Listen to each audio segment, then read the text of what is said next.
Bonjour et bienvenue sur Les Dessous de l'IA, le podcast qui tente de mieux comprendre les évolutions de l'intelligence artificielle et leurs impacts sur nos sociétés. Bonne écoute. Bonjour Julien et bienvenue sur Les Dessous de l'IA. Aujourd'hui, on va essayer de mieux comprendre les mutations économiques et juridiques liées à l'essor actuel de l'IA générative. Pour commencer, est-ce que tu pourrais te présenter un peu ton parcours et ce qui t'a amené à analyser, on va dire, les dynamiques économiques et juridiques de l'IA? Et je veux bien que tu en profites, parce que tu es économiste de formation, pour, donner quelques éléments de compréhension sur ton approche à toi de ces sujets, un peu ton prisme de lecture. Je sais pas si tu as une école économique en particulier, mais pour qu'on sache un peu comment tu te positionnes aussi par rapport à ça en tant qu'économiste. Ok, dans ce cas, pour répondre à cette question, Clément, il va falloir qu'on remonte un petit peu dans le temps et qu'on parle du petit Julien. Petit Julien qui était tout gamin et qui était déjà un petit peu un geek des familles. J'ai un papa qui est ingénieur nucléaire de haut niveau et qui m'a fait baigner dans la tech tout petit.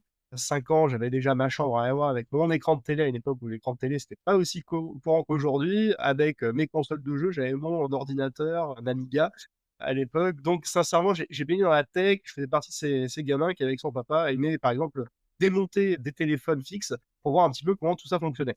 Et puis, derrière, évidemment, je me suis orienté un petit peu par atavisme vers des études scientifiques. J'ai d'abord fait des études mathématiques, mais je me suis rendu compte que les maths pour les maths, ça m'inspirait pas des masses. Par contre, ce qui m'inspirait beaucoup plus, c'est toutes les discussions qu'on pouvait avoir en famille, avec mon père, avec mon grand-père, quand il était encore là, autour des choses économiques, politiques et juridiques. C'est vrai que les repas de famille étaient assez animés en ce qui nous concerne. On parlait beaucoup de ces choses-là. Et ça m'a donné envie de me réorienter vers de la science économique. Et comme j'ai jamais su choisir entre ce qui me bottait le plus, entre l'économie, le droit et la politique, j'ai fait une thèse pluridisciplinaire. Je suis un vrai enfant de la pluridisciplinarité. J'ai fait une thèse qui vraiment est à la confluence de la science économique, du droit et de la politique. En gros, ma thèse, elle portait sur le sujet suivant. En fait, en gros, j'essaie de comprendre comment certaines règles de droit, de la concurrence et de régulation qui vont s'inscrire dans le cadre d'objectifs qui sont assignés à la politique de concurrence européenne sont favorables ou non à l'innovation et à la croissance économique. Donc, en fait, et pour faire le lien avec la deuxième partie de ta question sur mon approche, je vais avoir une approche qui va être multiple, en fait, sur ces sujets-là. D'abord, une approche microéconomique. Je vais regarder un petit peu comment les entreprises performent dans la tech, comment est-ce qu'elles innovent, comment est-ce qu'elles arrivent à imposer leurs innovations, comment est-ce qu'elles arrivent à créer aussi des business models qui sont performants et innovants. Et puis, au niveau macro, je vais avoir une double approche qui va être complémentaire à l'approche micro. Je vais d'abord regarder comment est-ce qu'on peut définir et comment est-ce qu'on peut mesurer l'efficacité de certains outils de régulation. Et puis, de façon plus prospective, je vais regarder quel est l'impact économique, social et environnemental de l'introduction des innovations dans la sphère économique et sur le marché. Avec des secteurs aussi de prédilection. C'est vrai que je m'intéresse en particulier à certains secteurs. Donc évidemment, le secteur de la tech et numérique, on va dire en général, mais aussi le jeu vidéo, beaucoup, l'automobile et les industries de réseau, notamment énergie et télécom. Merci pour cette présentation. Si on parle plus spécifiquement de l'IA générative, on entend de plus en plus en ce moment parler du fait que les technologies d'IA générative et d'IA plus largement sont une révolution industrielle qu'on peut comparer à ce qu'a été l'électricité ou Internet. Est-ce que toi, tu partages cette analyse ou pour toi, il y a plus une continuité avec les autres avancées technologiques qu'on a pu connaître dans les dernières décennies? Alors, c'est une excellente question qui nécessite, je pense, qu'on fasse un petit préambule utile. En fait, à mon sens, rien n'est comparable à l'électricité. Parce que sans électricité, tu n'as pas d'Internet. Et sans Internet, tu n'as pas d'IA, en tout cas pas sous sa forme actuelle. De tous les biens économiques auxquels je peux penser, je dirais que l'énergie, d'ailleurs, peu importe sa nature, est-ce qu'elle est électrique, est-ce qu'elle est d'autres sources, en fait, l'énergie, c'est de loin le bien économique le plus important. Et c'est d'ailleurs la raison pour laquelle on a une corrélation extrêmement forte, en fait, entre notre capacité historique à produire de l'énergie et la croissance économique. Et on n'a pas encore pu isoler un lien aussi indéfectible, je dirais, entre la propagation de l'intelligence artificielle et la croissance économique ou même la productivité. Et je pense qu'on y reviendra un peu plus tard.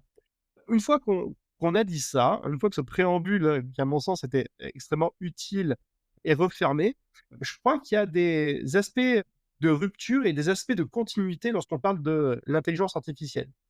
Alors, sur la partie plus rupture, je dirais que l'intelligence artificielle, l'amène une rupture en cela que, elle va porter en elle une capacité, alors elle va être réelle ou présumée, hein, cette capacité, mais cette capacité à altérer beaucoup de choses que l'on croyait à jamais dévolues à l'esprit humain.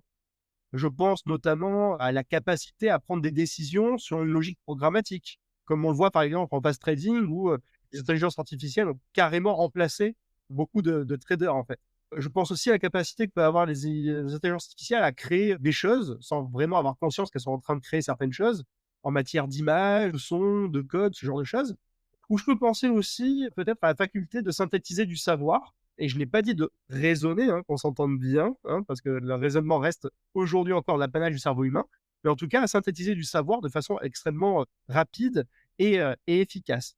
Sur ce dernier point d'ailleurs, je voudrais, insister un tout petit peu parce que les conséquences de ce point-là, cette capacité que peuvent avoir les IA à synthétiser du savoir, eh bien, enfin, en fait, elles sont déjà là et ces conséquences, elles sont vraiment vertigineuses. Surtout si on fait l'erreur, et on est en train de commettre cette erreur, de présenter les intelligences artificielles, notamment génératives, comme des prothèses cérébrales, en fait. Si on le fait et si une partie de l'humanité, finalement, utilise non pas à bon escient, mais à mauvais escient, ces outils d'intelligence artificielle générative, on pourrait perdre, en tout cas une partie de l'humanité pourrait perdre sa faculté à penser, à raisonner et à déduire par elle-même. Un petit peu comme, si je peux permettre le parallèle, un petit peu comme la calculatrice, ça fait perdre un petit peu la faculté de faire du calcul mental auprès d'une grosse partie de la population. Ben, en fait, ça pourrait être pareil au niveau de l'IA et c'est forcément problématique parce qu'on serait plus dans un humain augmenté par la technologie, mais on serait en face d'un humain qui serait diminué par cette technologie. Et quelqu'un comme Marius Bertolucci, par exemple, en parle très bien dans son livre. Et puis, il y a un deuxième gros problème qui peut se poser, qui serait un phénomène, qui entraînerait un phénomène de rupture très fort, c'est la capacité de générer des deepfakes qui sont criants de réalisme et à très grande échelle, et ce pour un coût extrêmement modique. Et ça, c'est une rupture qui est vraiment extrêmement préoccupante parce que quand des groupuscules malveillants qui n'auront aucun scrupule à recourir à ces armes qui sont aisément disponibles sur étagère, eh ben, vont les utiliser à très grande échelle pour déstabiliser des régimes, des entreprises, des dirigeants. Et face à une population qui ne sera pas forcément en capacité de pouvoir séparer le bon grain de livret, ben, on risque d'avoir de sacrés déconvenus, et notamment dans le maintien de nos démocraties libérales, par exemple. Mais je disais, c'est pas qu'une rupture, l'IA, c'est aussi une technologie, ou un ensemble de technologies, parce que différents types d'intelligence artificielle à différents, types de niveaux et différents types de dessins. Mais, c'est aussi une technologie qui s'inscrit dans une continuité. Déjà sur le plan technique, ça reste fondamentalement, de l'informatique et de la programmatique, même si les techniques, je pense notamment aux réseaux de neurones, peuvent être très, très différents et innovants. Mais c'est aussi quelque chose qui s'inscrit dans la lignée d'un phénomène plus global de numérisation de la société, et de recherche systématique de gains de productivité, d'efficacité qui sont, permis par la tech et qui sont recherchés par, le système économique dans son ensemble et notamment par les entreprises.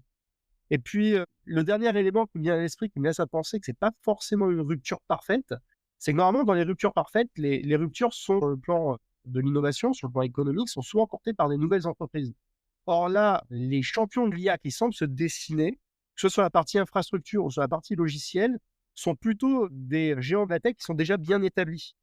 Et ça, bah, ça vient contredire, la théorie de la rupture, en fait, quand nous on la conçoit en sciences économiques, c'est que souvent les ruptures, elles proviennent et elles sont introduites par des entreprises qui ne sont pas des entreprises qui sont déjà en place, parce que les entreprises qui sont en place sont généralement plutôt occupées et préoccupées à gérer leur rente de situation et à préserver leurs acquis.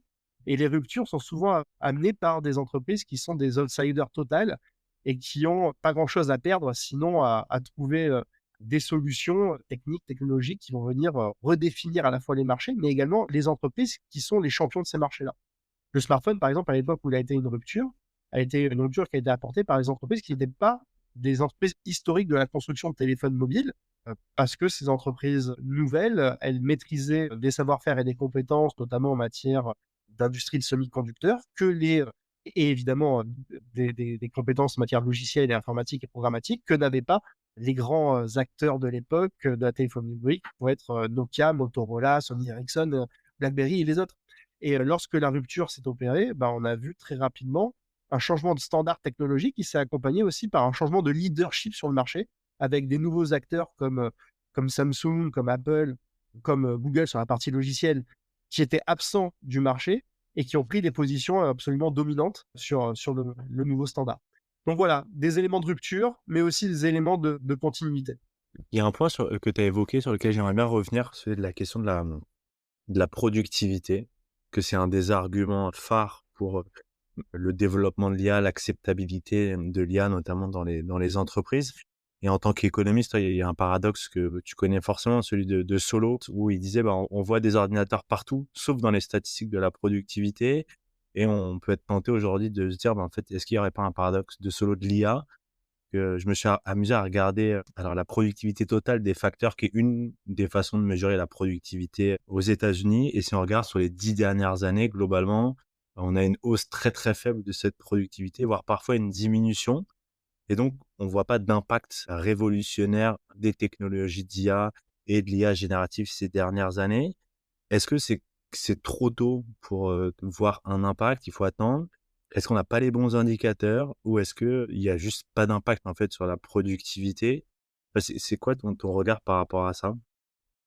Alors, en fait, tu pointes qui est, à mon sens, le grand débat économique aujourd'hui. Alors, pour la tech en général et la numérisation, en fait, tout l'ensemble des process et de la société en particulier. La question de savoir, est-ce que finalement tout ça permet des gains de productivité? Parce que ces gains de productivité, tu l'as dit Clément à juste titre, ce sont ceux qui sont promus par ceux qui ont de la technologie à vendre et à déployer dans les entreprises, dans la société. Alors avant de peut-être parler du cas spécifique de l'IA, on peut essayer de faire un petit cours d'économie extrêmement rapide pour définir ce que c'est que la productivité en fait. Donc je ne vais pas rentrer dans les détails techniques, on n'est pas là pour ça. Mais en gros, on la mesure en faisant le rapport entre la production d'une part et les ressources, et notamment les ressources humaines, qui vont être mobilisées pour réaliser cette production. Ou, si je le dis encore plus simplement, on va faire le rapport entre les richesses qui sont produites par l'entreprise à travers son activité de transformation et les coûts qui ont été engendrés par cette activité de production. Donc, quand on parle de productivité, il y a un numérateur et un dénominateur. Et le problème, c'est que les promesses des promoteurs de la tech, c'est d'améliorer ce ratio, mais quelque part en ne prenant en compte que les économies de coûts qui vont être réalisées grâce à leur technologie. Donc en vérité, en ne s'intéressant que au dénominateur et très peu au numérateur. Alors de là, moi je fais généralement plusieurs observations. La première, c'est que le fait de mettre de la technologie dans une entreprise, toute chose égale par ailleurs, ça n'a pas d'impact sur le cahier de commande, a priori. Donc le numérateur de notre ratio de productivité, il reste stable. C'est pas parce que vous allez introduire telle solution de numérisation, telle solution logicielle qui va vous permettre d'améliorer certains de vos process en interne, ou de l'intelligence artificielle qui va faire des rapports de réunion à votre place, que d'un coup, d'un seul, vous allez avoir plus de clients qui vont commander plus chez vous que chez le voisin. Donc, a priori, toute chose égale par ailleurs, l'introduction de la tech, elle n'a pas d'impact sur le numérateur. Donc, tout va jouer et éventuellement sur le dénominateur. Est-ce que réellement, ça occasionne des baisses substantielles de coûts? Et là, je fais deux observations supplémentaires. La première, c'est que déjà, la mise en place d'une technologie, elle occasionne des coûts qui sont nouveaux. Vous allez devoir l'acheter, la technologie, ou la louer la plupart du temps à une entreprise de la tech. Et puis, cette technologie, il va falloir l'implémenter. Ça va occasionner des coûts organisationnels. Parfois, vous allez devoir mettre en place des nouveaux postes pour pouvoir piloter cette technologie en interne. Donc, il y a des coûts qui sont associés à la technologie supplémentaires. Et puis, l'autre observation, c'est que quand on y réfléchit bien, il est assez rare que la technologie et l'introduction de la technologie remplacent vraiment intégralement un poste ou plusieurs postes au sein de l'entreprise. La plupart du temps, ça vient aider un poste à faire mieux son travail, ça va lui faire gagner du temps, ça va lui faire gagner en confort. Mais il est relativement rare que la technologie supprime finalement des postes en intégralité. Or, on en revient à mon fameux numérateur et à ma première observation. Si, du fait d'avoir introduit de la technologie, il n'y a pas plus d'activité pour l'entreprise, si les carnets de commandes ne se remplissent pas, en fait, vous allez mettre en place des technologies qui vont permettre à vos employés de récupérer du temps. Mais ce temps, on va en faire quoi? S'il n'y a pas plus de production à réaliser, en vérité, la technologie, je grossis évidemment le trait, mais elle va surtout permettre aux employés d'avoir plus de confort au travail, c'est important, mais aussi de passer plus de temps à la machine à café, en fait, dans la journée ou à geeker sur un Candy Crush ou sur Fortnite, quoi. Voilà, donc ça, c'est la partie, on va dire, la partie, on va dire, un peu théorique de la chose et globalisante. On n'a pas encore parlé spécifiquement de l'IA. Pour l'IA, si je dois en parler spécifiquement, il est vrai qu'actuellement, on a une grosse controverse. On a certaines études, notamment, je pense à celle de Goldman Sachs, qui laissent à penser que l'introduction de l'intelligence artificielle va permettre aux entreprises de gagner beaucoup de gains de productivité, en fait.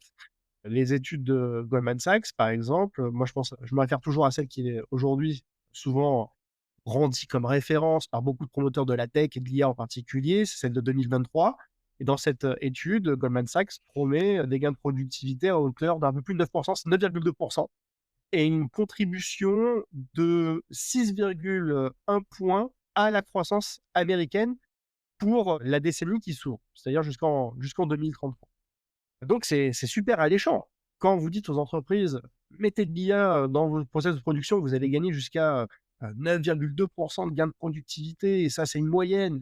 Et en plus de ça, vous, administrateurs, vous, décideurs politiques, aux États-Unis, faites en sorte que les entreprises adoptent massivement l'intelligence artificielle, c'est bon pour votre croissance», bah, évidemment, ça vend du rêve.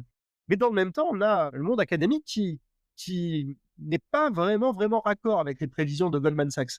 Et je me réfère, moi, surtout aux travaux de Daron Acemoglu, qui est un chercheur économiste du MIT et un des meilleurs chercheurs en matière d'économie et d'innovation.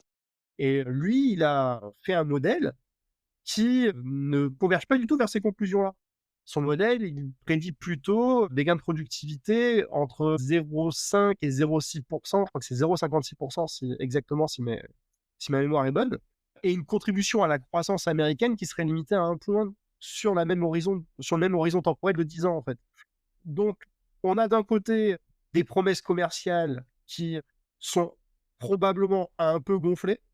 On a peut-être les modèles plus académiques et plus robustes sur le plan scientifique de Daron Acemoglu qui peuvent aussi minimiser certains aspects, notamment la capacité des entreprises à redéployer de façon efficiente le temps qui aura été épargné de la part de leurs ressources humaines sur des tâches nouvellement productives.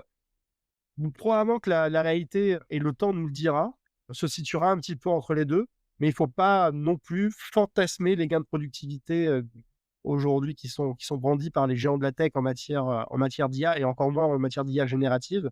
Je crois qu'on mésestime, enfin, d'un côté, on surestime la capacité réelle de ces gains de productivité à générer des gains de compétitivité tels que notre fameux numérateur dans notre ratio de productivité en serait amélioré. Je pense qu'on surestime aussi la capacité à réduire les coûts, mais peut-être qu'on mésestime aussi la capacité d'adaptation des entreprises qui, une fois familiarisées avec certains outils pilotés par l'intelligence artificielle, vont être capables de redéployer avec beaucoup d'ingéniosité les ressources, notamment les ressources humaines, à de nouvelles tâches productives auxquelles on ne pense pas forcément maintenant. Donc, probablement que la réalité est un peu entre les deux, mais ça reste un grand débat qui est ouvert et qui, moi, me passionne. Et un autre sujet sur l'aspect emploi, productivité, dont on entend beaucoup parler, c'est de l'impact que ça va avoir, bah, justement sur, les emplois, sur les tâches.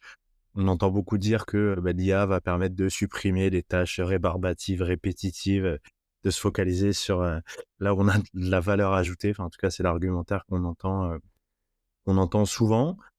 Toi, de ce que tu observes, et si on s'intéresse aussi un peu aux chiffres, parce que entre l'argumentaire commercial d'entreprises qui ont tout intérêt à vendre leurs produits et la réalité, il y a parfois un décalage. C'est quoi l'impact que toi, tu observes concrètement sur le marché du travail?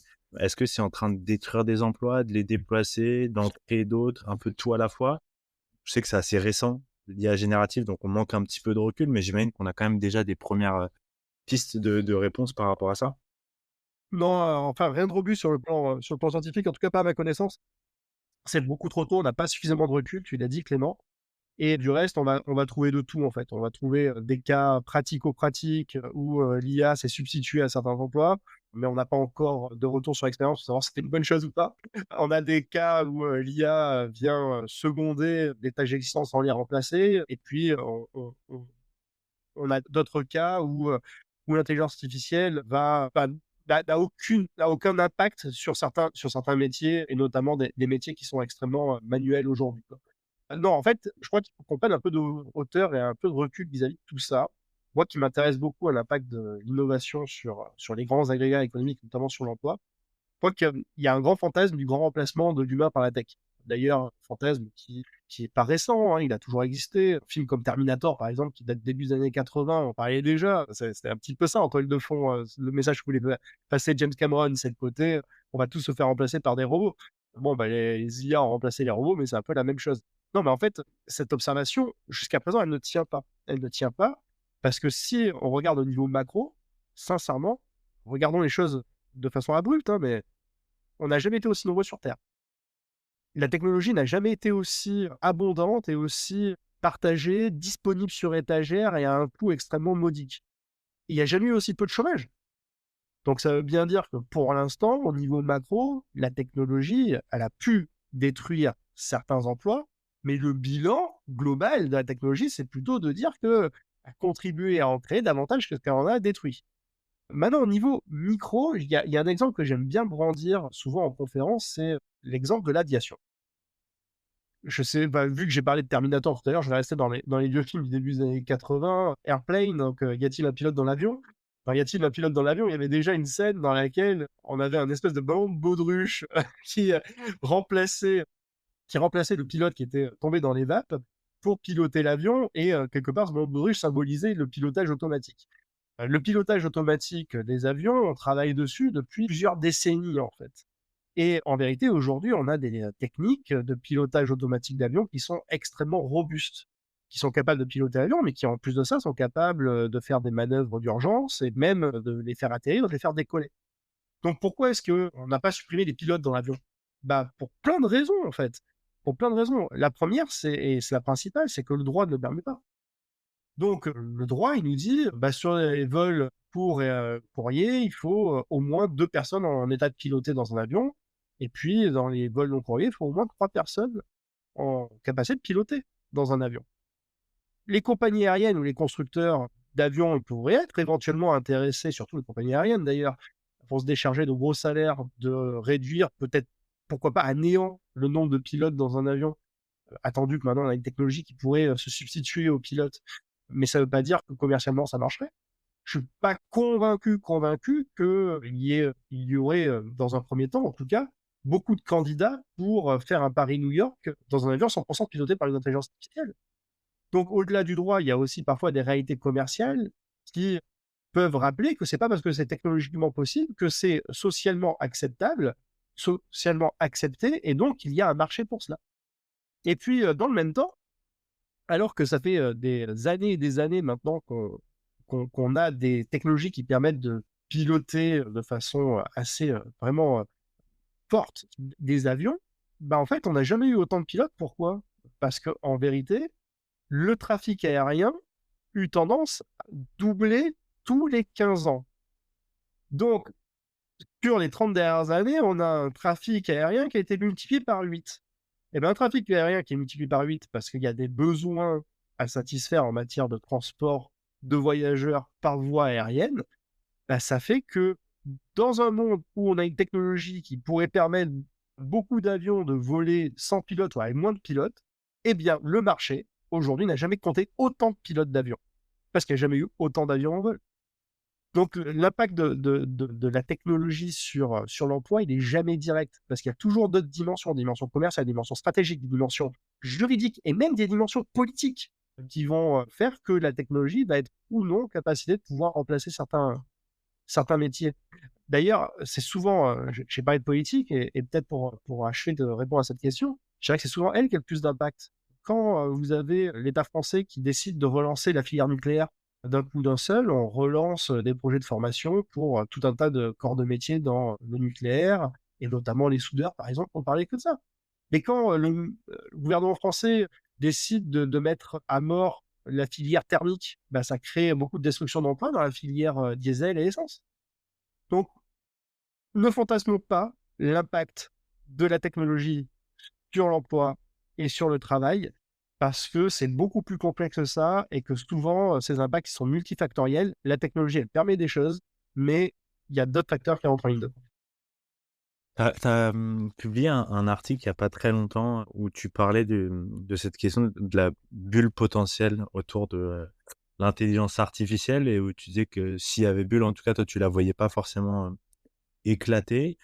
Et pour autant, on voit des investissements de plus en plus massifs dans des infrastructures énormes. On a entendu parler du projet Stargate. Là, on entend parler d'une levée de fonds à 40 milliards par OpenAI. Et en face de ça, on a quand même des grosses questions sur la rentabilité économique des modèles comme ChatGPT ou même Sam Altman raconte qu'en fait, avec leur modèle à 200 dollars par mois, ils perdent de l'argent.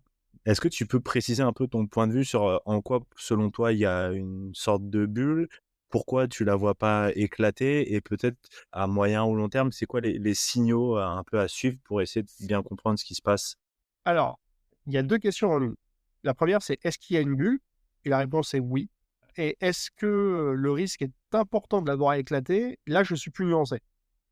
Est-ce qu'il y a une bulle dans l'IA? Oui. Et tu parlais de signaux à suivre. Bah, en fait, il y a pas mal de signaux d'alerte. Alors, je vais les prendre pêle-mêle, hein, il y a pas de hiérarchie, je les dis comme ils me viennent à l'esprit. Et déjà, effectivement, il y a des investissements qui sont colossaux, qui sont, même démesurés. On est sur un château de cartes, qui pourrait dépasser les 1 000 milliards de dollars d'ici, la fin de la décennie. Et ces investissements qui sont colossaux et démesurés, ils sont déconnectés pour l'instant des retombées réelles du marché. Je parlais d'ailleurs fort justement du modèle même à 200 dollars, Sam Altman, qui permet pas d'avoir un retour sur investissement positif aujourd'hui. Donc, effectivement, on a des besoins d'investissement qui sont très forts. Et à côté de ça, on a des modèles économiques qui tardent à se dessiner. Donc ça, généralement, c'est pas très bon signe. Il y a d'autres signaux d'alerte. Il y a la question des gains de productivité qui sont mesurés et qui sont pour l'instant un petit peu décevants. On en a parlé. Mais toujours est-il que si ces gains de productivité s'avèrent durablement décevants, eh bien, les promoteurs de l'intelligence artificielle auront bien du mal à trouver des débouchés pour leurs solutions, ce qui va renforcer le point précédent. Il y a aussi des questions de freins réglementaires, puisqu'on a fait un focus sur la question précédente. On a montré que bon, bah, c'est pas parce que la technologie existe qu'elle va se déployer sur les marchés, que parfois il y a le droit qui va jouer comme un frein ou comme un catalyseur. Et bah, là, on a des réglementations au niveau de l'IA qui se mettent en place et qui vont peut-être, en fait, pour des raisons, de régulation purement technologiques ou des questions, parfois de réglementation pour prendre en compte certains risques sur le plan de l'éthique ou sur, certains impacts sur le plan de l'environnement ou de l'énergie, par exemple. On a des réglementations qui pourraient aussi, réduire la performance de certaines solutions d'IA. Il y a aussi un autre signal d'alerte qui me vient, puisque j'en ai parlé juste à présent, en tout cas j'ai prononcé le mot, c'est le problème énergétique. Problème énergétique, aujourd'hui, autour de l'alimentation des data centers, il se fait de plus en plus pressant. C'est pas pour rien que certains acteurs de l'intelligence artificielle commencent à investir dans des capacités décentralisées de production énergétique, notamment nucléaire, pour pouvoir alimenter leurs data centers, parce que ça devient une ressource encore plus critique qu'elle ne l'a jamais été lorsqu'il s'agit de déployer des data centers qui ont plein de qualités, hein, en matière de stockage, en matière de capacité de calcul, mais qui réclament également beaucoup de ressources métalliques, de l'eau aussi pour les refroidir, mais aussi beaucoup d'énergie pour les alimenter. Ça me fait penser à un pays comme l'Irlande, par exemple, qui est un pays qui accueille énormément de data centers en Europe, parce que c'est aussi, disons-le clairement, un paradis fiscal pour les entreprises de la tech américaines, et notamment pour Apple. Et on estime en Irlande qu'il y a encore 15 ans de ça, 5% de la consommation énergétique du pays était dévolue aux data centers. 15 ans plus tard, c'est 20%.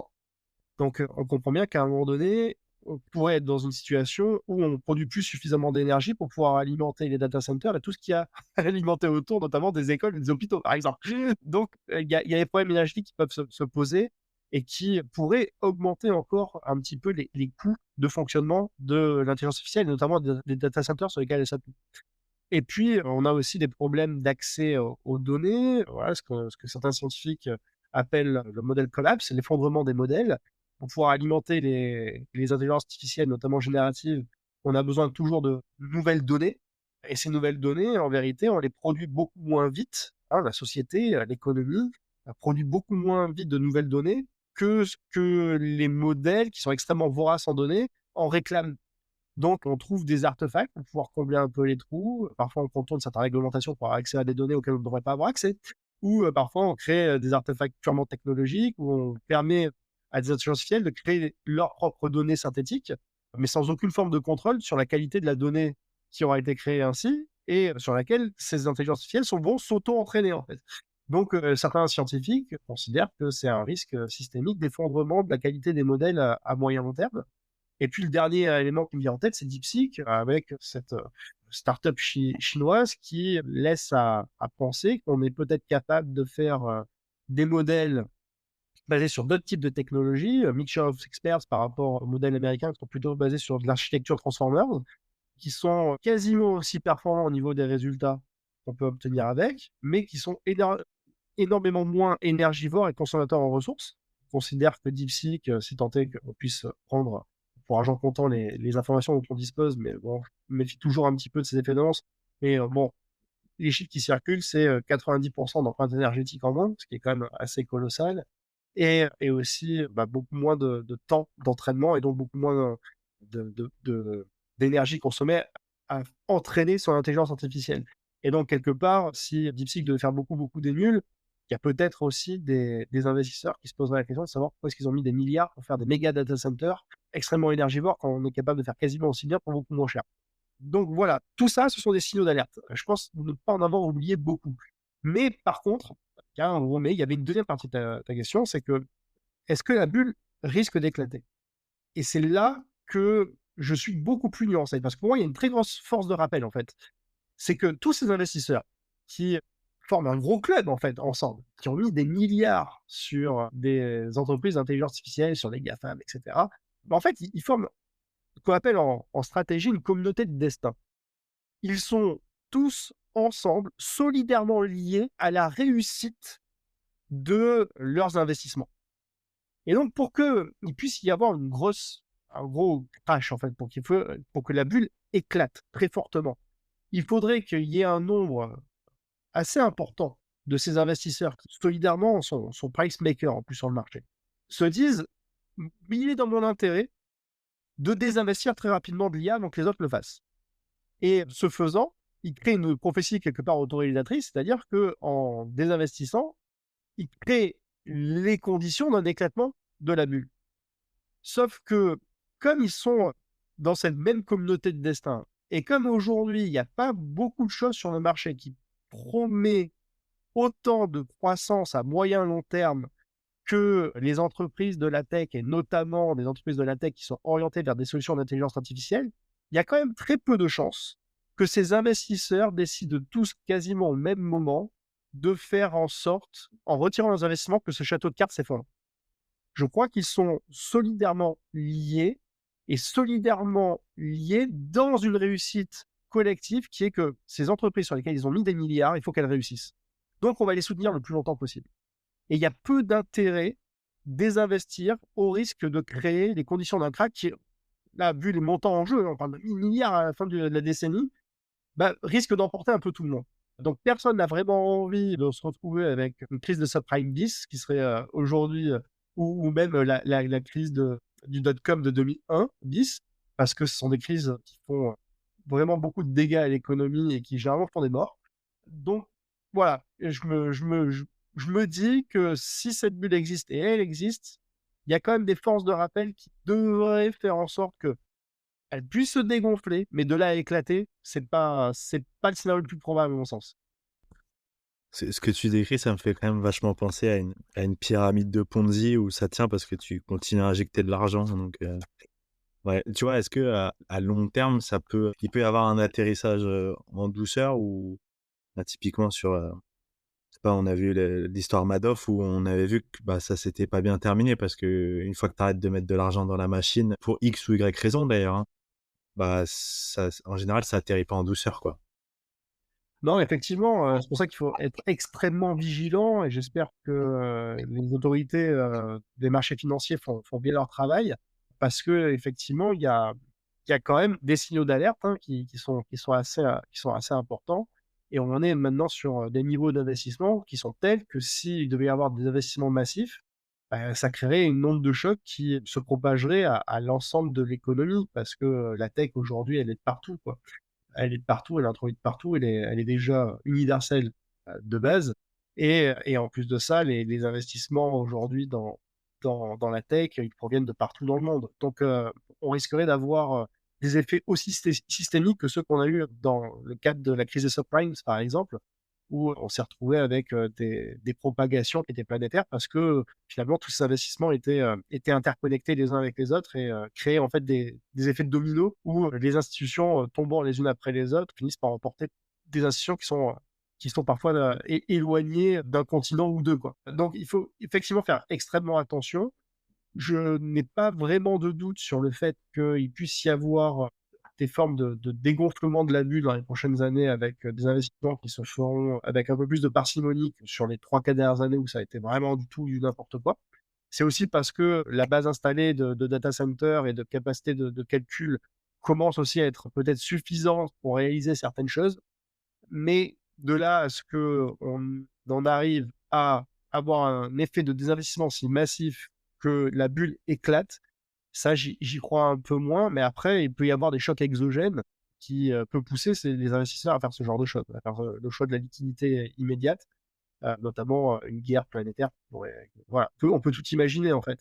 Mais à mon sens, aujourd'hui, pour les raisons que j'évoquais tout à l'heure, et notamment d'interdépendance vitale de cette communauté de destin d'investisseurs dans la tech aujourd'hui, et aussi parce que, bon, on a beau regarder à droite, à gauche, il n'y a pas vraiment de valeur refuge autre que l'IA aujourd'hui dans la tech, puisque Metaverse s'est cassé la gueule, puisque les NFT se sont cassés la gueule, etc. Bah, en vérité, il y a quand même peu de chances qu'il y ait un phénomène de dévastation massif et coordonné tel qu'on en vienne à déplorer l'éclatement de la bulle. J'aimerais bien aborder un autre point, l'économie numérique globalement. Alors, tu me diras si tu es d'accord ou pas, et puis je veux bien que tu précises un peu le concept, mais elle s'est pas mal construite sur cette question des coûts marginaux décroissants, notamment sur la partie logicielle, où en fait, plus on a, enfin, en fait, le coût est pas proportionnel à la croissance du nombre de clients qu'on doit servir. Avec l'IA générative et notamment les derniers modèles, c'est pas le cas, puisque en fait, à chaque fois que tu dois faire une requête, bah, tu consommes de l'énergie, et donc il y a une certaine corrélation entre la croissance du nombre de clients et la croissance des coûts. Est-ce que c'est en train de redéfinir un peu la façon de penser les modèles économiques? Et est-ce qu'on peut imaginer une rentabilité durable de ces modèles? On en a parlé tout à l'heure, mais quand Sam Altman, il te dit que même avec leur modèle enfin leur solution à $200 par mois, ils sont pas rentables, et qu'ils évoquent des pricing à $20 000 par mois pour rentabiliser, ça pose quand même pas mal de questions, surtout comme tu l'as dit, quand on voit en face les besoins énergétiques d'accès aux données que ça pose. Et je te rajoute ça dans la même question, mais on voit en ce moment des entreprises qui, notamment Microsoft, intègrent à marche forcée l'IA générative sans même demander aux utilisateurs finalement s'ils en veulent ou pas, et répercutent avec des hausses tarifaires sur les suites d'utilisation de l'IA. Est-ce que c'est pas une façon de répondre à la question où eux, ils rentabilisent leurs investissements en disant, en fait, on trouve pas de modèle économique, donc on va répercuter une partie du coût des investissements, du calcul chez les utilisateurs, et donc d'une certaine façon un peu les verrouiller, parce que de toute façon ils ont besoin de notre suite, donc en fait on va leur faire payer et on va faire plus 50%, et ils vont accepter parce qu'ils n'ont pas d'alternative. Ok, alors, vous avez 3 heures, Julien. Bon, je vais essayer d'aller à l'essentiel parce que tu as beaucoup de questions, en fait, que tu m'as posées là, et ça va pas être super simple d'être audible pour tout le monde. Bon, on va commencer par peut-être le commencement, tu vas parler de coût marginal. Alors, peut-être faire un petit cours d'économie rapide. Le coût marginal, pour bien comprendre, il peut être compris de 2 façons. Alors, en sciences économiques, on va dire que c'est la dérivée première de la fonction de coût, c'est-à-dire en gros le coût qui va être induit par une variation de l'activité. On comprend mieux lorsqu'on regarde le coût marginal, non pas comme un économiste, mais comme un comptable. Pour un comptable, ça va être le coût qui va être induit par la production d'unités supplémentaires de ce que l'entreprise a à produire. Alors, ça nous amène à dire que normalement, l'économie mainstream qui est marginaliste, en fait, en tant qu'entreprise, mais en fait, vous devez produire que tant que le coût marginal de production est couvert par les recettes. Donc, c'est vrai que c'est important de savoir si vous avez des coûts marginaux qui sont croissants ou décroissants, parce que ça vous dit aussi jusqu'à quel niveau vous devez produire pour pouvoir quelque part proposer ce que vous avez à proposer sur le marché.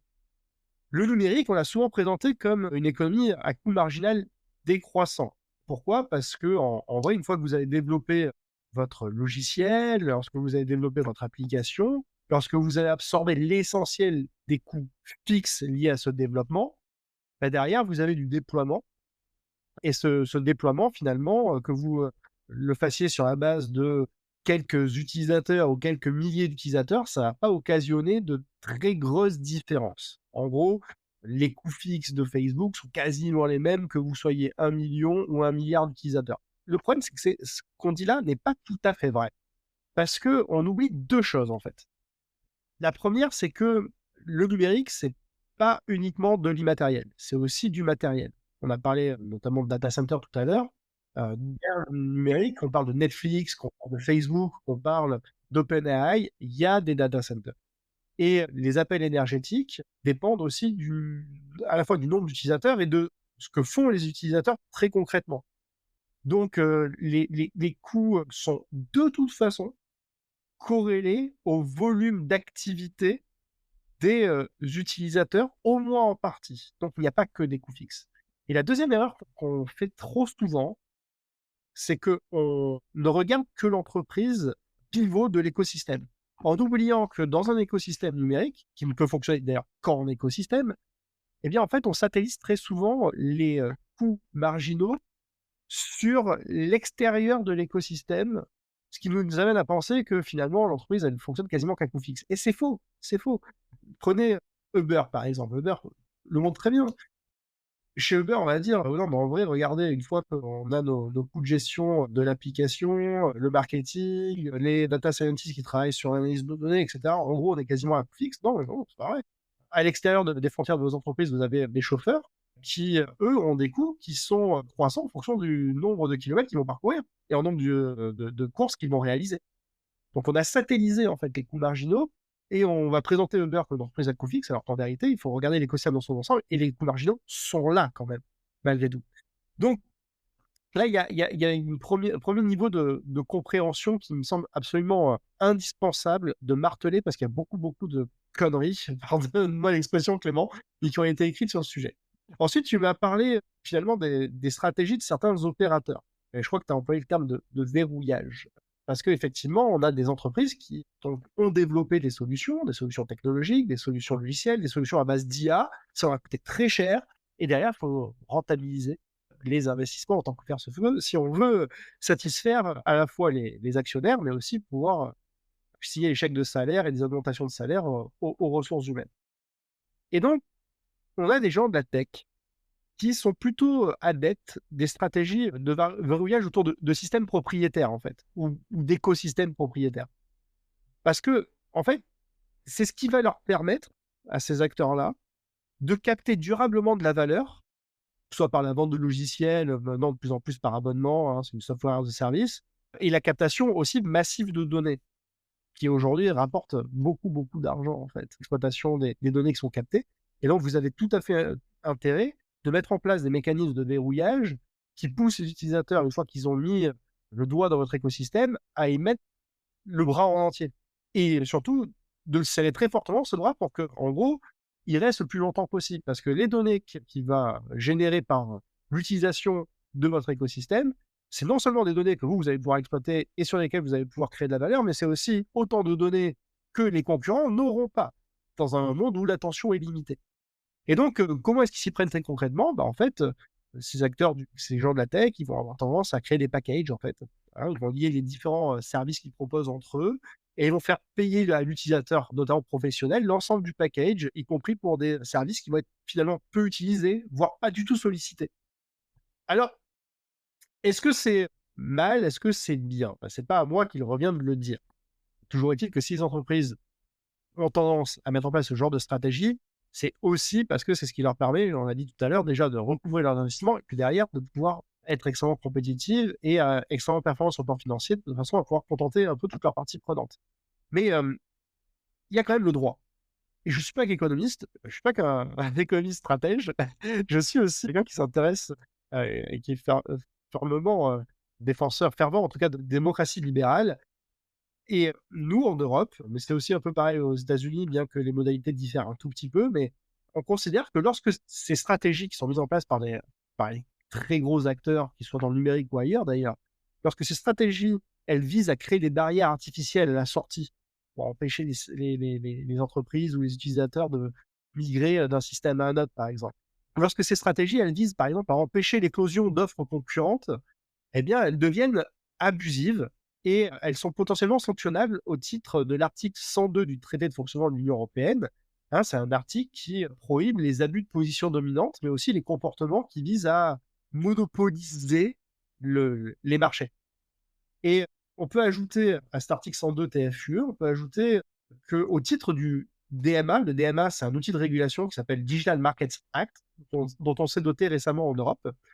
Ben, en fait, on a désigné des gatekeepers. Des gatekeepers, c'est des entreprises qui contrôlent en fait l'accès à certains écosystèmes, hein, par le biais de leur plateforme, qui sont très difficiles à contourner. Eh bien, à ces acteurs-là, on leur a assigné par le droit des responsabilités particulières. Et parmi ces responsabilités particulières, il y a des responsabilités particulières en matière de préservation d'une concurrence effective, notamment en disant à ces entreprises, bah, de base, vous n'avez pas le droit de faire du self-preferencing, c'est-à-dire vous n'avez pas le droit de dire vous préférez, lorsque vous êtes un utilisateur de Google, par exemple, vous préférez utiliser Google Maps plutôt que d'autres logiciels de cartographie. Ce qui s'est traduit récemment, et beaucoup d'utilisateurs ont pu le constater, au debundling, hein, de Google Search et de Google Maps qui sont plus forcément aussi intimement liés qu'ils ne l'étaient au préalable. Ça, c'est pour se mettre en conformité avec le droit et laisser peut-être, par cette possibilité technique-là, la possibilité à d'autres logiciels de cartographie de pouvoir respirer et de prendre des parts de marché à Google Maps, par exemple.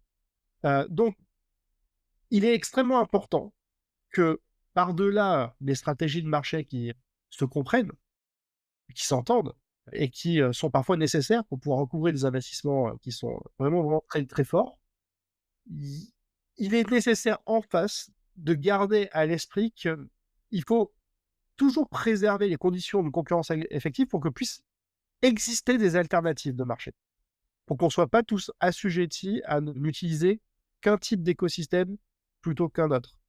Donc, pour que ces alternatives existent, eh bien, elles doivent avoir accès à des capitaux et à des marchés, et l'un ne va pas sans l'autre, en fait. Hein, les capitaux, ils vont venir en contrepartie de capacités commerciales qui vont être réelles ou espérées.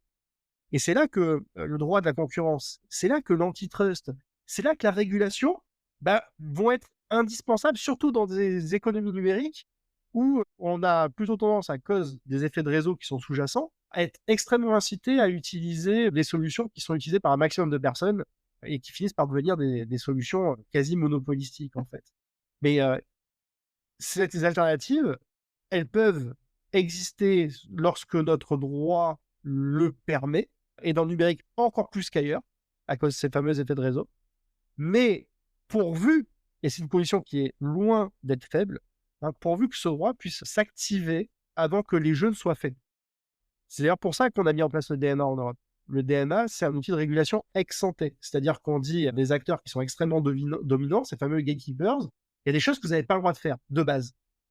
Alors que sur la base de l'antitrust ou des pratiques restrictives de concurrence qui sont sanctionnables au titre de l'abus de position dominante, on a des mécanismes de réparation ex post, mais qui arrivent souvent trop tard, c'est-à-dire que les dégâts sur les concurrents et donc sur les offres alternatives sont déjà tels qu'ils sont pas vraiment réparables, c'est-à-dire que les alternatives, elles sont déjà dans le cimetière. Donc, ces outils de régulation ex ante vont nous permettre, on l'espère, en tout cas s'ils sont bien appliqués, de laisser respirer en fait le marché pour pouvoir permettre à des alternatives aux géants de la tech d'exister, de se développer et pourquoi pas peut-être, si les consommateurs le choisissent, de prendre des parts de marché. Et justement, par rapport à ça, on avait pas mal entendu parler, en tout cas avant l'élection de Donald Trump, d'un retour, en tout cas des politiques un petit peu antitrust, justement sur les big tech, pour permettre de maintenir une certaine forme de concurrence.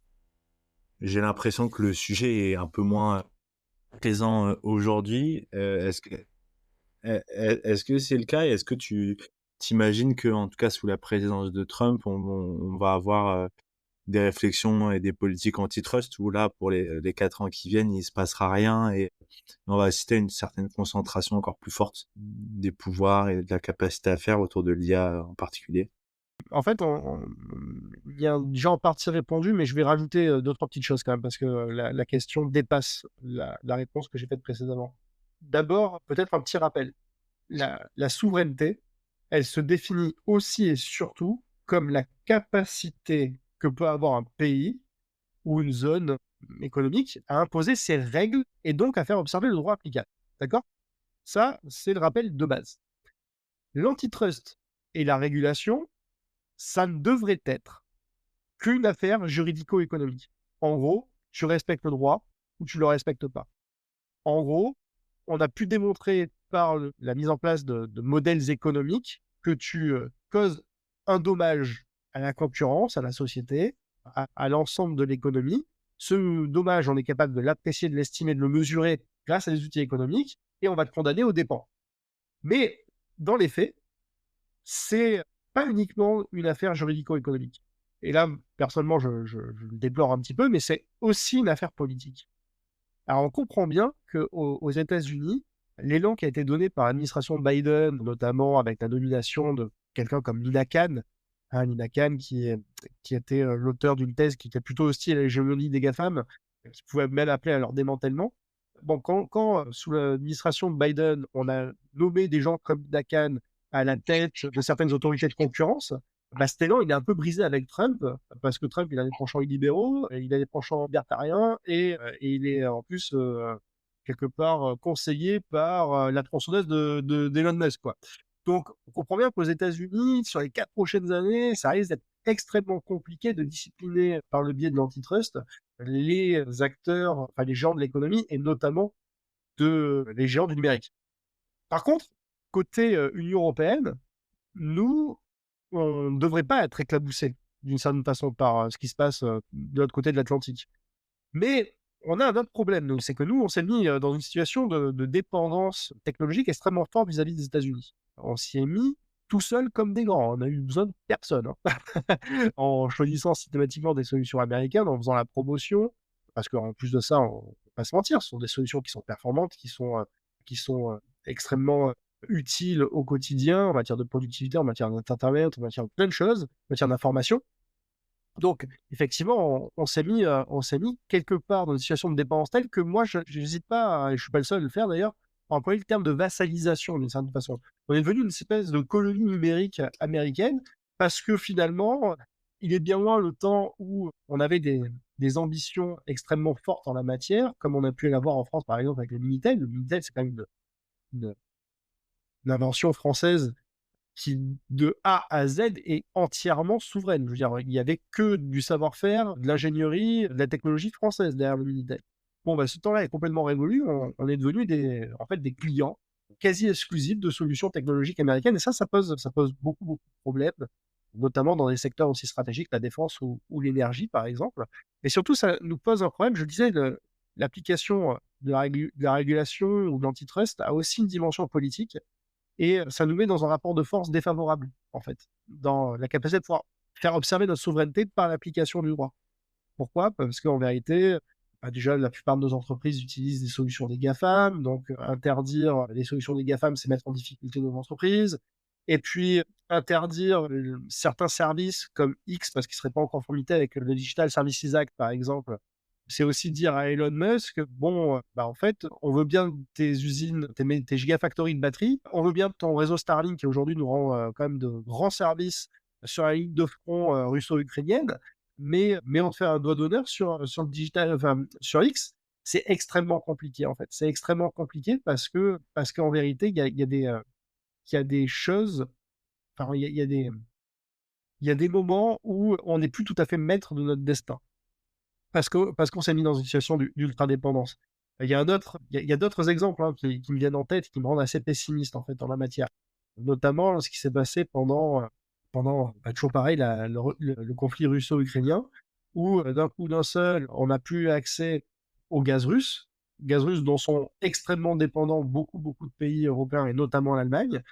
Bon, bah, qu'est-ce qui s'est passé? On a vu Ursula von der Leyen allait négocier un accord avec l'administration Biden à l'époque pour avoir du gaz américain sous forme de GNL qui donc passe par l'océan Atlantique sur des porte-containers une fois il a été solidifié, liquéfié, contre le droit pour les Américains d'exploiter les données européennes, y compris celles qui sont protégées au titre du RGPD, par exemple. Hein, c'est un espèce de deal des données contre du gaz. Donc, quand on arrive à quelque part monnayer notre souveraineté, c'est jamais très bon signe, quoi.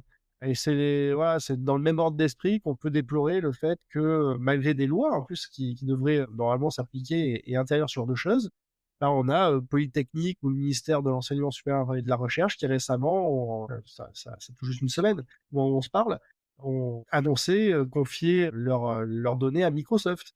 Lorsqu'on fait un hub de santé au niveau français, on choisit Microsoft comme prestataire de service. Quand on cherche un prestataire de service pour pouvoir centraliser les données liées à la maintenance de certaines pièces extrêmement sensibles des parcs nucléaires, on confie le marché à Amazon. Et tout ça, en fait, bah, n'invite pas trop à l'optimisme. De temps en temps, on a des choses qui se réalisent, comme le 25 février dernier, on a eu une décision de la Cour de justice de l'Union européenne, par exemple, qui a condamné pour abus de position dominante, a condamné Google pour avoir abusé de sa position dominante à une grosse amende. Et dans le même temps, on a tous ces contre-exemples qui nous laissent à penser que, bon, bah, voilà, de temps en temps, on fait un pas en avant et puis on en fait 10 en arrière, quoi. Et c'est aussi quelque chose qui explique pourquoi est-ce qu'on est aussi prompt à interdire ou faire interdire l'utilisation de TikTok dans certaines administrations européennes, quand on met beaucoup plus de temps à rappeler à X qu'il n'est pas en conformité vis-à-vis du DSA. Voilà, parce qu'on est beaucoup moins dépendant aujourd'hui de la tech chinoise que de la tech américaine. En tout cas, c'est ma lecture de la situation. Tu as évoqué le sujet de la souveraineté, tu parlais de vassalisation.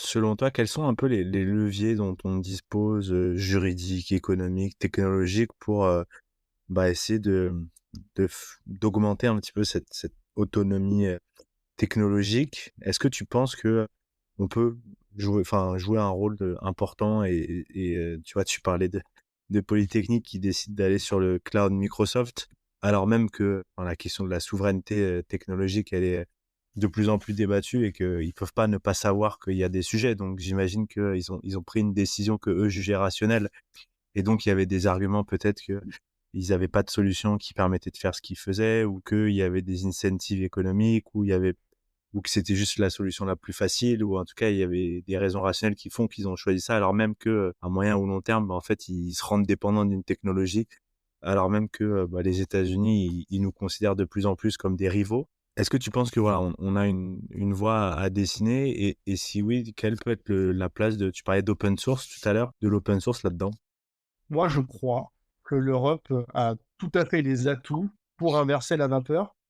Et ce qui va lui manquer, c'est pas de l'intelligence, c'est pas des compétences, c'est même pas tant des capitaux, un peu de capitaux parce qu'on a un marché du corporate venture par exemple, du capital venture pardon, qui est beaucoup moins dynamique aux États-Unis. Mais ce qui va nous manquer, c'est d'abord du courage. Et tout commence par ça. Tu as parlé de souveraineté et j'en ai parlé moi aussi, ça tombe bien. Et c'est vraiment le sujet de préoccupation majeure du moment. On a l'Innovation Maker Alliance qui vient de publier un rapport sur la souveraineté. Et ce rapport, il est génial.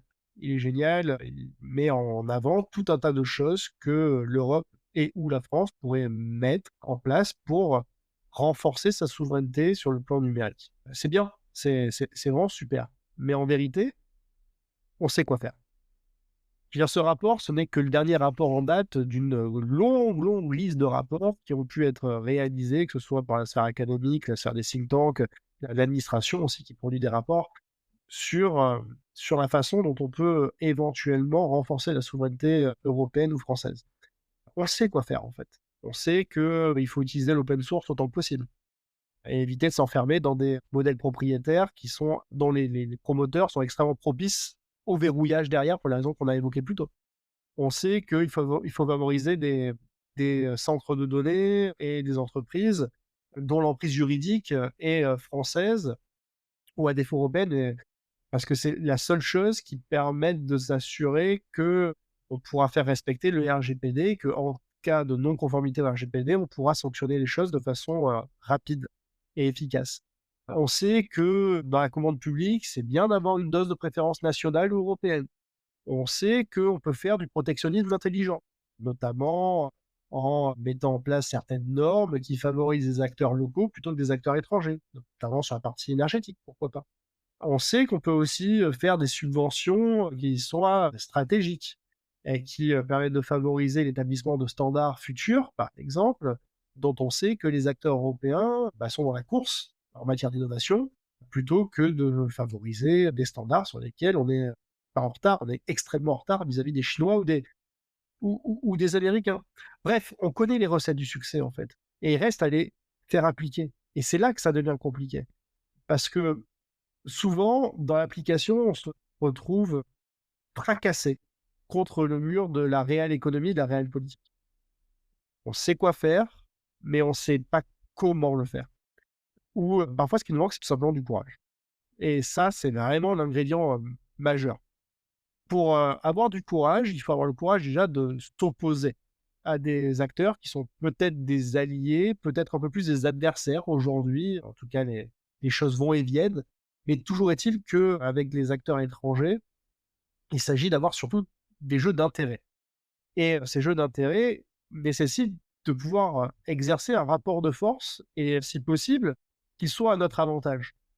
Et on dit souvent que l'Europe n'a pas la possibilité de pouvoir impulser un rapport de force vis-à-vis du reste du monde et notamment des États-Unis d'Amérique. Je suis en désaccord avec ça. Je suis en désaccord avec ça pour en fait 2 raisons.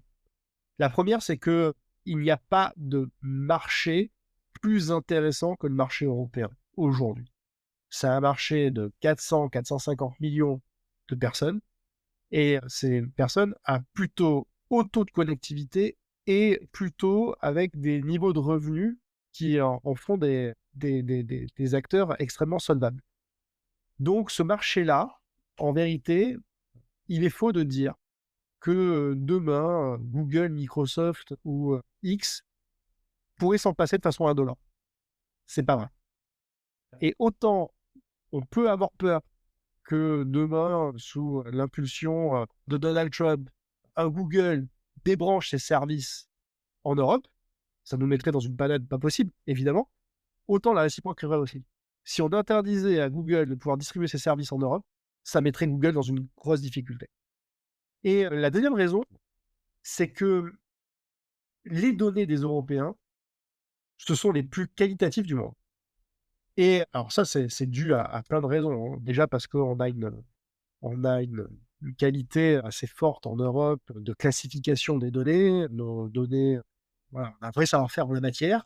Et puis en plus de ça, comme on a mis en place des outils et des réglementations en fait qui sont assez restrictives en matière de données, ça a permis d'opérer des classifications de données qui, en fait, contrastent avec ce qu'on peut trouver dans d'autres juridictions où les données, en fait, c'est un espèce de fratras, de magma absolument indigeste dans lequel on trouve tout et n'importe quoi, de la donnée intéressante, de la donnée pas intéressante, de la donnée recoupée, de la donnée pas recoupée, et finalement de la donnée qui intrinsèquement a moins de valeur, ou en tout cas génère plus de risques.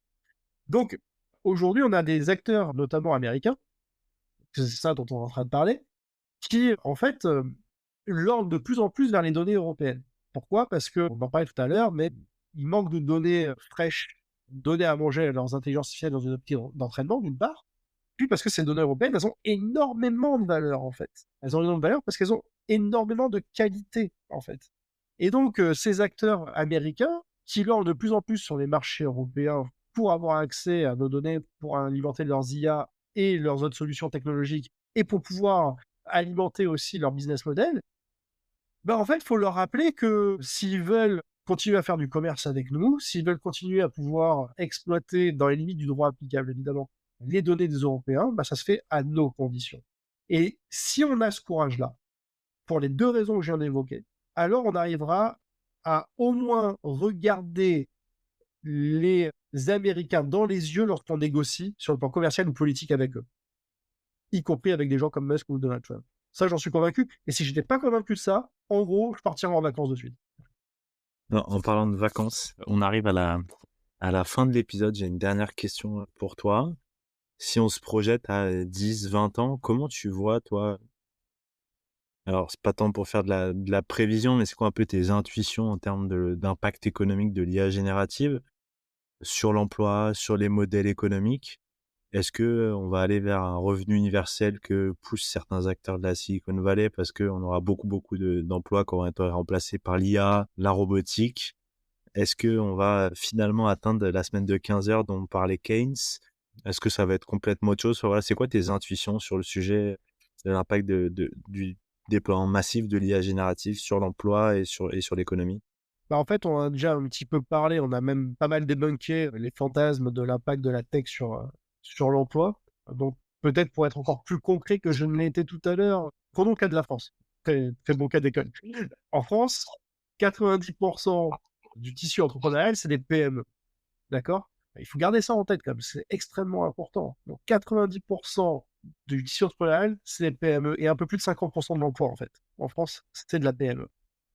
Et donc, essayons de raisonner, mais vraiment bêtement, hein, au niveau d'exercice de l'activité de certaines PME. Est-ce que c'est l'IA qui fera des livraisons à la place du représentant de commerce, par exemple, qui est sur le terrain pour aller livrer des consommables de bureautique ou des meubles de bureau? Bah, la réponse est non. Puis c'est pas l'IA qui fera les livraisons à la place du livreur Amazon ou du livreur Uber Eats. C'est pas l'IA qui ira servir des cocktails ou des pastis en terrasse à la place d'un serveur. Puis c'est pas l'IA qui fera le pain, par exemple, à la place du boulanger, ou il préparera pas la viande à la place du boucher, quoi. Et pourtant, une grosse partie de l'emploi se situe dans cette tâche dont je viens de parler. Alors on me dit, oui, mais alors, les professions intellectuelles, mais est-ce que c'est l'IA qui va aller faire une plaidoirie à la place d'un avocat général ou d'un procureur? Parce qu'on imagine ça? Bien sûr que non. Est-ce que c'est l'IA qui va faire des découvertes à la place de scientifiques?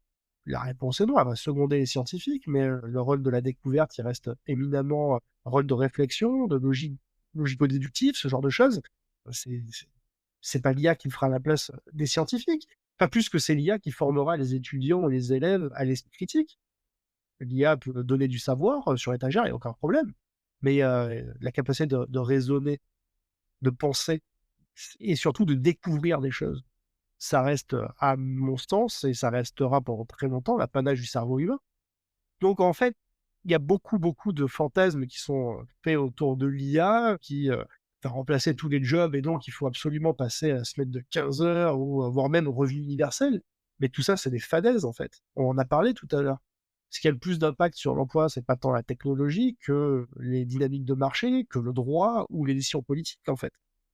Donc oui, effectivement, peut y avoir plein de raisons, hein. On peut les partager ou pas d'ailleurs, de dire, il faut passer à la semaine de 15 heures, il faut avoir, le droit à l'oisiveté comme le préconise quelqu'un comme Sandrine Rousseau, ou voire même de passer au revenu universel. Pourquoi pas? Il y a des raisons qui peuvent s'entendre, parce que, vous voulez créer une société qui sera peut-être moins centrée sur le travail, parce qu'on voudrait, créer une société, dans laquelle on contrôle mieux, par exemple, les aides sociales, par l'établissement d'un guichet unique. Pourquoi pas? On peut tout imaginer. Mais l'IA et son impact sur le travail ne fait pas partie des raisons objectives qui devraient pousser, en fait, à aller vers, ce type, de choses, que ce soit la semaine à 15 heures ou, heu, ou le revenu universel. Donc voilà, il faut pas fantasmer l'impact, de la technologie sur l'emploi, parce qu'en vérité, on l'a dit tout à l'heure, mais on va le redire, on va le marteler, tout ça est multifactoriel et les décisions politiques, le droit applicable ou tout simplement les dynamiques de marché jouent un rôle au moins aussi important, sinon plus. Merci Julien d'avoir répondu à mes questions et j'espère à bientôt. À bientôt Clément, c'était un plaisir pour moi d'être ton invité aujourd'hui. L'épisode est maintenant terminé. J'espère qu'il vous a plu. N'hésitez pas à le partager autour de vous et à vous abonner au podcast pour écouter les prochains épisodes. À bientôt.